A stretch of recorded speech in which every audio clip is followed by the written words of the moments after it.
తెలంగాణ రాష్ట్రం జోగులాంబ గద్వాల జిల్లా గద్వాల పట్టణ కేంద్రంలో ఉన్న గద్వాల రాజుల కోట అంటే తెలియని వాళ్ళు ఎవరు ఉండరు. ఒకప్పుడు రాజుల పరిపాలన కాలంలో ఈ గద్వాల సంస్థానమునకు చాలా పేరు ప్రఖ్యాతులు ఉన్న రాజుల పరిపాలన నల్ల సోమనాద్రి రాజుగారు ఏలిన ప్రాంతం ఇది.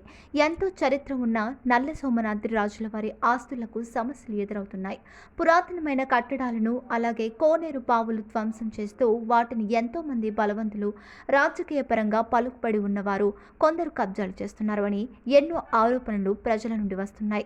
గద్వాల మాజీ మున్సిపల్ కమిషనర్గా విధులు నిర్వహించిన జి వేణుగోపాల్ అనే వ్యక్తి ఇది కబ్జా కాదు, మా పూర్వీకులు రాజుల దగ్గర కొనడం జరిగిందని తన దగ్గర ఉన్న డాక్యుమెంట్స్ చూపించడం జరిగింది.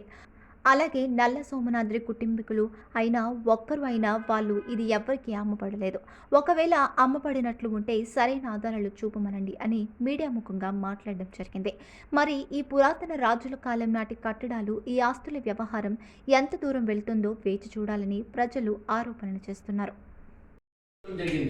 వాళ్ళు కూడా ఈ నా మీద ధర్నాలు పాల్గొన్నారు కాబట్టి వారిని కూడా మీరు అడగండి. మళ్ళీ ఆ బాయ్ ఎందుకు వచ్చినారు, ఏమొచ్చింది, ఎందుకు వచ్చింది అనేది.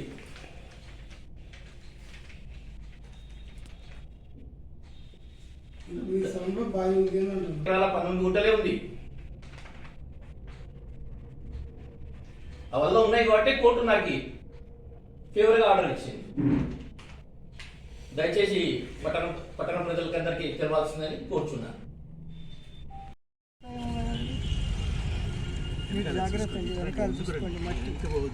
ఇక్కడ అది ఎంత స్టేబుల్ తెలియదు మాకు. తెలుసు కదా, రాజులవి ఎన్ని బావులు ఉన్నాయో మీరు చరిత్ర బాగుంటుంది. చొక్కంబాయి, లింగంబాయి, దొరబాయి, లింగంబాయి తోటలో ఒకటి ఉండేది, ఒక పూలబాయి. పూలబాయి చరిత్ర చెప్పండి. హాస్పిటల్ పక్కన ఇంకో పూలబాయి ఉండేది, అది కూడా పూర్తి చేసినట్టున్నారు. అన్యక్రాంతం అయిపోయింది.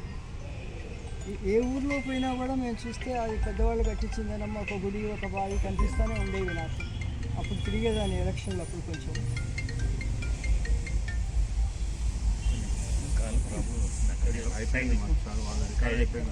ఎవరు అమ్మినారండి?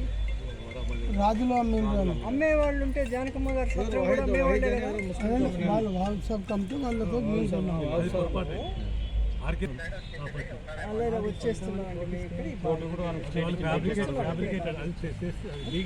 పర్మిషన్ ఇవ్వలేదు, అది కమిషనర్ లెవెల్లో ఇచ్చింది కాదు. ఇటువంటి పురాతన కలెక్టర్ వాళ్ళ పర్మిషన్ తీసుకొని ఇవ్వాలి. కలెక్టర్ కూడా